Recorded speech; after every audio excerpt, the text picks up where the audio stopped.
To magnet TV నేను మీ కృష్ణవేణి. నటి హేమ గారు మీడియా గురించి కొన్ని వ్యాఖ్యలు చేశారు. ఇప్పుడు సర్వత్రా ఇదే చర్చనీయాంశమైంది. మంచులక్ష్మి గారు మూర్తి గారికి ఒక ఇంటర్వ్యూ ఇచ్చారు. అందులో భాగంగా ఆయన అడిగిన ప్రశ్న గురించి నటి హేమ అభ్యంతరాన్ని వ్యక్తం చేశారు. ఇక్కడ రెండు కోణాలు ఉన్నాయి. నటి హేమ గారు ప్రస్తావించారు అంటే చాలా నెగిటివ్ కామెంట్స్ వస్తున్నాయి. ఆమె ఛాన్స్ కోసం చూస్తున్నారు. మేబీ మీడియా తన గురించి రాసిన వార్తల కోసం నాకు టైం దొరికితే బాగుండు అనుకుని ఎదురు చూస్తున్న వ్యక్తులకు ఖచ్చితంగా టైం దొరికితే ఇట్లాగే రియాక్ట్ అవుతుంది. ఇప్పుడు నాకు ఛాన్స్ దొరికింది, నన్ను అన్నారు కదా, అలాంటి చాలామందిని అన్నారు కదా, ఇప్పుడు మీడియా ఇలా చేస్తుంటే మీరంతా ఏం చేస్తున్నారు అనేది ఆమె బాధ. అడిగిన ప్రశ్నలు, విధానాలు, లేకుంటే నటి హేమ ఏం మాట్లాడింది, ఈ అంశానికన్నా అతీతంగా ఇప్పుడు తెర మీదకి ఎక్కువగా డిస్కషన్ చేస్తున్న మ్యాటర్ ఏంటిదంటే అసలు జర్నలిస్ట్ ఎలా ఉండాలి, గైడ్ లైన్స్ ఏంటి, జర్నలిజం అంటే ఏంటి, ఇవన్నీ ఇప్పుడు తెర మీదకి వస్తున్నాయి. ఏమంటావు ఇప్పుడు ఎట్లా ఉందంటే జనాలు చూస్తున్నారు అని ఈ సినిమా తీస్తే జనాలు చూస్తున్నారని ఎట్లా అంటున్నారో ఇట్లాంటి న్యూస్ అయితేనే మాకు వ్యూవర్షిప్ వస్తుంది. ప్రతి ఒక్కరు బతుకు తెరువు కోసం పెట్టుకుంటున్నారు. జర్నలిస్టులు అనేది లేదు. యూట్యూబ్ అయితే ఎవరి చేతిలో సెల్ ఉంటే వాళ్ళదే యూట్యూబ్. స్వతహాగా వాళ్లకు కొంత సంస్కారం ఉంటే మంచిగా బ్లాగ్స్ చేసుకుంటున్నారు, చక్కగా చూపిస్తున్నారు. అది లేని వాళ్ళు వైరల్ కంటెంట్ కోసం, నైట్కి నైట్ వైరల్ అవ్వడం కోసం, వ్యూవర్షిప్ కోసం, డబ్బుల కోసం పిచ్చి కంటెంట్, పిచ్చి తమ్లైన్స్, పిచ్చి క్వశ్చన్స్, లేకుంటే ఒక బూత్ కంటెంట్ ఇవే చేస్తున్నారు. ఇది జర్నలిజం అనే టాపిక్ దాకా పోవడం, ఒక్కసారి చేతిలోకి సెల్ ఫోన్ రావడం, సెల్ ఉన్న వాళ్ళకి మెయిల్ ఐడి ఉండడం, మెయిల్ ఐడి ఉన్న వాళ్ళలో యూట్యూబ్ పెట్టుకోవడం స్టార్ట్ చేశాక దీన్ని అరికట్టడం అనేది ఎవరి చేతిలో ఉన్న పని? జర్నలిజం గైడ్ లైన్స్ లాంటి పెద్ద పెద్ద మాటలు ఎంతవరకు ఆచరణలో సాధ్యం అవుతుంది? ఇది అనుకున్నంత ఈజీయా? ఇప్పుడు యూట్యూబ్లో అడిగే క్వశ్చన్స్ చాలా చండాలంగా, చాలా దరిద్రంగా, చాలా పర్సనల్ అటాక్ ఉంటుంది. ఎవరు చెప్పాలి వాళ్ళకు? ఎంతమంది జర్నలిజం చదువుతున్నారు ఇందులో? ఎంతమంది ఎవరి దగ్గరైనా ట్రైన్ అవుతున్నారు? అసలు నిజమైన జర్నలిస్టులు ఎంతమంది ఉన్నారు? అమ్ముడుపోకుండా ఎవరి స్వార్థం వాళ్ళదే ఇందులో. ఒక ప్రశ్న అడగాలి. మంచులక్ష్మి గారిని ఇంటర్వ్యూకి పిలిస్తే మంచులక్ష్మి గారు ఎవరు? ఒక యాక్టర్. అంటే ఎవరిని పిలిచినా వృత్తిపరంగా ప్రశ్నలు అడగాలి, వ్యక్తిగతంలోకి వెళ్ళొద్దు. అది లైన్ దాటి వాళ్ళు ఏమంటారు, మామూలుగా మేము ఇంటర్వ్యూ చేస్తే వ్యూవర్షిప్ రాదు, 1000 వ్యూస్ కూడా రావు, మంచి కంటెంట్కి 1000 వ్యూస్ కూడా రావు, పిచ్చి కంటెంట్, బూత్ కంటెంట్, కాంట్రవర్సీ కంటెంట్కి వ్యూవర్షిప్ వస్తుంది. అంటే జనాలు అదే చూస్తున్నారు కనుక మేము ఇదే చేస్తున్నాం అని వాళ్ళు అంటారు. మంచి కంటెంట్ చేస్తే చూస్తాం లేదనేది ప్రజలు అంటున్నారు. కానీ ఒకసారి యూట్యూబ్ అంతా మీరు వెతకండి, మంచి కంటెంట్కి వ్యూవర్షిప్ లేదు.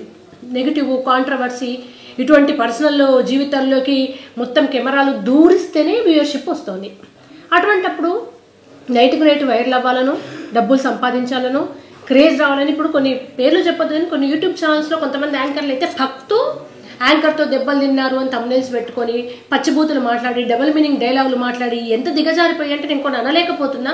మీరు కన్యేనా, మీరు వర్జినా, నీకు రిలేషన్షిప్ లేదా, నువ్వు అట్లనట కదా అని క్వశ్చన్స్ అడిగిన వాళ్ళు సెలబ్రిటీ యాంకర్స్. వాళ్ళకి 4-5 లక్షల జీతం బయట డిమాండ్ ఉంది, వాళ్ళకి వ్యూవర్షిప్ ఉంది, సంస్థలు వాళ్ళని పిలుస్తున్నాయి. జర్నలిజం వాల్యూస్ కట్టుబడి మేము నిజాన్ని నిజంగా చూపిస్తాము, జరిగిన వాస్తవాన్ని చెప్తాం, మంచి చెప్తాం, చెడు చెప్తాం అన్న వాళ్ళు 50,000 కూడా తీసుకోవట్లేదు ఈ కాలంలో. ఇది చాలామంది ఆడియన్స్కి తెలియదు. యూట్యూబ్లో నిజమైన జర్నలిస్టులు మంచి భాష, జర్నలిజం బ్యాక్గ్రౌండ్ నుండి ఒక సంస్కారవంతమైన జర్నలిజం చేద్దాం అనుకున్న వాళ్ళకి రూపాయి లేదు. ఇలా భక్తు, కాంట్రవర్సీలు, బెడ్రూములలోకి తీసుకుపోయిన క్వశ్చన్స్, ఇంకా మగవాళ్ళు నోటి ద్వారా పోతూ, ఆడవాళ్ళు స్కిన్ షో. ఒకప్పుడు హీరోయిన్లు పెళ్లిళ్ళు చేసుకోకపోయేవాళ్ళు, మాకు పెళ్లిళ్ళు చేసుకుంటే ఆఫర్లు రావని. ఇప్పుడు ఏం దరిద్రం అంటే యాంకర్లు పెళ్లిళ్ళు చేసుకోవట్లేదు. ఎందుకంటే యాంకర్స్ పెళ్లి చేసుకుంటే ఆఫర్లు రాకపోవడం ఏంటో తెలియదు. హీరోయిన్ల కన్నా ఎక్కువ యాంకర్లు ఎక్స్పోజింగ్ చేస్తున్నారు.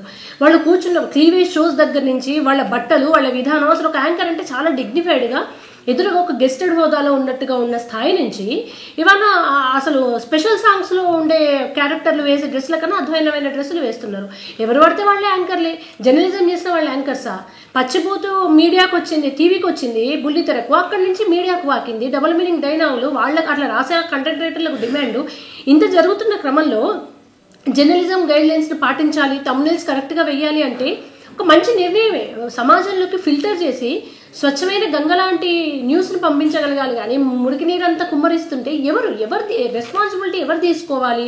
ఇక్కడ ఎవడి జీవన పోరాటం వాడదన్నట్టు తయారైంది. చాలా బాధ కలుగుతుంటుంది, పెయిన్ఫుల్గా అనిపిస్తుంది. యూట్యూబ్ ఓపెన్ చేస్తే పక్తూ ఫాల్స్ న్యూస్లు, అబద్ధము, అసలు ఇది నిజం అని చెప్పేవాళ్ళు లేరు. నిజమైన కంటెంట్ ఎక్కడో మరుగున పడిపోయి 50-100 వ్యూస్ ఉంటే, ఫేక్ కంటెంట్కు లక్షల్లో మిలియన్స్లో వ్యూస్ వస్తుంటాయి. ట్రెండింగ్ కంటెంట్స్ ఓపెన్ చేస్తే ఏమీ లేదు, బూతు తప్ప. లేదా పక్క వాళ్ళ జీవితంలోకి ఇంట్రెస్ట్. ఇప్పుడు ఇవాళ బిగ్ బాస్ ఏం నిరూపిస్తోంది? ఒకటి జీవితంలో ఏం జరుగుతుందో చూడడం క్యూరియాసిటీ, దానికి విపరీతంగా టీఆర్పీ ఉంటుంది, జనాలు అది చూస్తున్నారని నిరూపించడానికి సాక్ష్యంగా బిగ్ బాస్ నిలబడింది కదా. అంతకుమించి బిగ్ బాస్ ఏమైనా సామాజికంగా సందేశం ఇచ్చే షోనా? కాదు. అంటే జనాలు వ్యక్తిగత జీవితాలకు తొంగి చూడాలని మంచులక్ష్మి గారిని అడిగిన ప్రశ్న మంచులక్ష్మి గారికి ఇబ్బంది కలిగించవచ్చు, లేదా అలా ఆలోచించే చాలా మంది ఉన్నతమైన వ్యక్తులకు ఇబ్బంది కలిగించవచ్చు, కానీ చాలా మందికి ఒక ఆనందాన్ని ఇస్తుంది ఆ క్వశ్చన్. ఇది ఎవరు తీసుకోవాలి, దీని మీద ఎవరు ముందుకు రావాలి, ఎటువంటి చర్యలు తీసుకోవాలి? విష్ణు గారిని అడిగారు అన్నారు, ఇందులో ఎవరూ తక్కువ కాదు, ఎవరికి ఉండేది వాళ్ళకు ఉంది. జనాలు చూస్తేనే సెలబ్రిటీలు అయింది వాళ్ళు, మేము పబ్లిష్ చేస్తేనే, టెలికాస్ట్ చేస్తేనే, లేదా మేము వైరల్ చేస్తేనే అవుతుంది అనేది మీడియా వాళ్ళు. మంచి కావాలని కోరుకుంటా కొంత పక్షం జనంలో ఉంటే, కొంతమంది మాకు ఎంటర్టైన్మెంట్ కావాలి, ఇట్లాంటి స్పైసీ హాట్ న్యూస్ కావాలనుకునే వాళ్ళు వీళ్ళు. ఇప్పుడు హేమగారు ఛాన్స్ వచ్చింది, బాల కోర్టులోకి వచ్చింది, నన్ను ఇన్ని రోజులు అన్నారు మీరు, మీడియాతో ఆడుకుంది, ఇప్పుడు మీ సంగతి ఏంటి అని అంటుంది. ఎవరిని, ఇది నిజంగా సొల్యూషన్ లేని పరిస్థితి. ఎందుకంటే కేసులు వేస్తే సైబర్ క్రైమ్స్ ఎంతమంది కోపుకుంటుంది, కింద కామెంట్స్ రూపంలో సెల్ ఫోన్ ఉంటుంది, చదువువచ్చో చదువు రాదో, సంస్కారం ఉందో లేదో చాలా మందికి సెల్ అవైలబుల్ ఉంటుంది, వాళ్ళకి స్పెల్లింగ్ బుల్ సరిగ్గా రాయడం తెలియకుండా పచ్చిబూతులు పెట్టాలి. ఇప్పుడు నేను చేస్తున్నాను, నాకు నచ్చకుంటే అమ్మ కృష్ణవేణి గారు మీది ఇది నచ్చలేదు, ఇది కరెక్ట్ కాదు, మీరు ఇలా చేయొద్దు, మీరు చెప్తున్న పాయింట్ రాంగ్ అని చెప్తే అది కూడా విమర్శ, సద్విమర్శ స్వీకరించాలనిపిస్తుంది. అనవసరంగా లకారాలు ఏది పడితే అది వాగుతుంటారు, ఏకవచన సంబోధాలు నువ్వు అంటుంటారు. అంటే ఇట్లా సెల్ ఫోన్ గ్రౌండ్ దాకా, రూటర్ దాకా వెళ్ళిపోయిన తర్వాత అందులో ఎవరు సైకోలు, ఎవరు మూర్ఖులు, ఎవరు సంస్కారహీనులు ఏం అర్థం కానప్పుడు మీడియా కొంతమంది చేతుల్లోకి పోయిన తర్వాత వాళ్ళు జర్నలిస్ట్లా కాదా? ఇప్పుడు సోకాళ్ళు కొంతమంది జర్నలిస్టుల గురించి పక్కన పెడితే, యూట్యూబ్లో హోస్ట్ చేస్తున్న వాళ్ళు యాంకర్లు అని చెప్పుకుంటున్న వాళ్ళు, హోస్ట్ చేస్తున్న వాళ్ళు, వీళ్ళకు జర్నలిజంకి సంబంధం లేదు. ఎవరు పడితే వాళ్ళే జర్నలిస్టులు అయిపోయారు. ఇప్పుడు ఎవరు పడితే వాళ్ళు టెక్నాలజీ వచ్చాక సింగర్స్ ఎలా అయ్యారు సినిమాలలో, ఇప్పుడు సెల్ ఫోన్ ఉంటే చాలు వాళ్ళే యాంకర్స్. హాయ్ ఫ్రెండ్స్ అని మొదలు పెట్టారంటే అందరూ యాంకర్సే, అందరూ జర్నలిస్టులే. కనుక ఏది చూడాలి, ఏది చూడొద్దు అనేది జనాల విచక్షణను బట్టి మారాల్సిందే. వాళ్ళు వద్దనుకుంటే స్కిప్ చేయడమే, దానికి వ్యూవర్షిప్ రాకుండా కంటెంట్ ఆపేస్తారు. ఓకే, జనాలు పచ్చిబూత్ కంటెంట్ లేదా కొంతమంది వ్యక్తిగత విషయాన్ని చూపిస్తుంటే రిజెక్ట్ చేస్తున్నారు, వ్యూస్ రావట్లేదు, మంచి కంటెంట్కి వ్యూస్ వస్తుందంటే యూట్యూబ్స్ కూడా వాళ్ళకి కావాల్సింది అల్టిమేట్గా వ్యూవర్షిప్, డబ్బులు. సో మీరు మంచి కంటెంట్ను చూస్తే మంచి కంటెంట్ వాళ్ళు ఇవ్వాలని చూస్తారు, చెత్త కంటెంట్ చేస్తే చెత్త కంటెంట్. మనం ఏమనుకుంటాం, నెగిటివ్ కామెంట్స్ పెట్టాం కదా, లేదు. యూట్యూబ్ అల్గోరిథం ఎట్లా ఉంటుందంటే, మనం లైక్ చేసి లేదా కామెంట్ పెడితే, అది మీరు బూతులు తిట్టుకుంటూ పెట్టినా ఎన్ని కామెంట్స్ పెడితే అంత సజెషన్లోకి వెళ్ళిపోతూ ఉంటుంది, అంతగా రీచ్ ఉంటుంది దానికి.